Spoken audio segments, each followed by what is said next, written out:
It was sunshine at Epsom, a perfect stage set for the world's greatest race. An elegant derby, summer frocks in evidence, even though the breeze was chilly.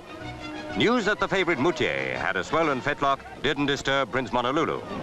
The horse was running, and Her Majesty, with the Queen Mother and others of the royal party, could assess his prospects at close quarters in the paddock.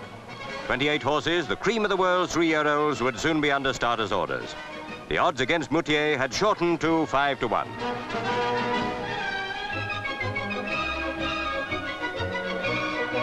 Notably absent from the riders was Lester Piggott. His mount had been scratched.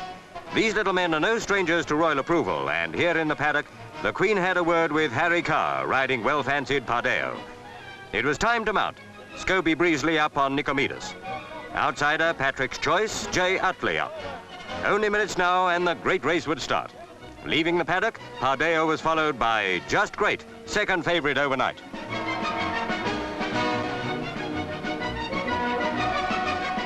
One of 4 Irish runners, Neanderthal, trained by M.V. O'Brien. In the royal box, the Queen and her party shared the mounting excitement of the hundreds of thousands on the great course as the preliminaries drew to an end. For Moutier, there was continued support. Obviously, he would not be running if the fetlock trouble were really serious. He looked in great shape.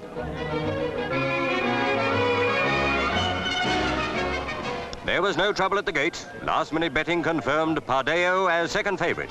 Just Great next fancied. They're off, a perfect start. And up the hill they go, beginning the 1.5-mile gallop along the most testing course in the country. Too early at this stage to deduce much from the order as they pound on.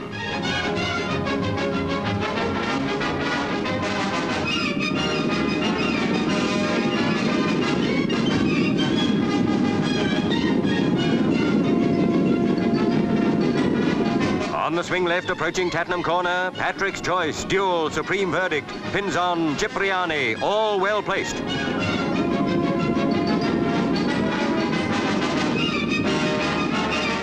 Rounding the famous Tattenham Corner, the order was much the same, and still there was little indication of how the race was really going.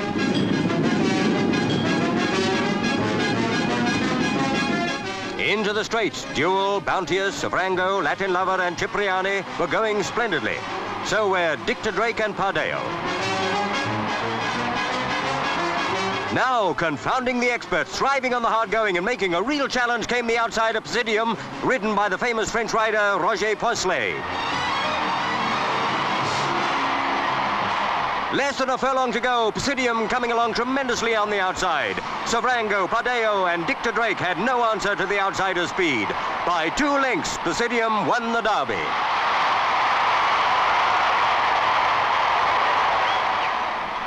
From the royal party to the humblest punter, what a terrific thrill that amazing finish must have had.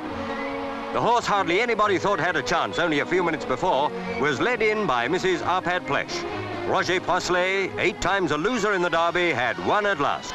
Psidium, Dictor Drake and Paddock. The first 3 were all owned by women. Psidium, winner at 66 to 1. What an astounding derby.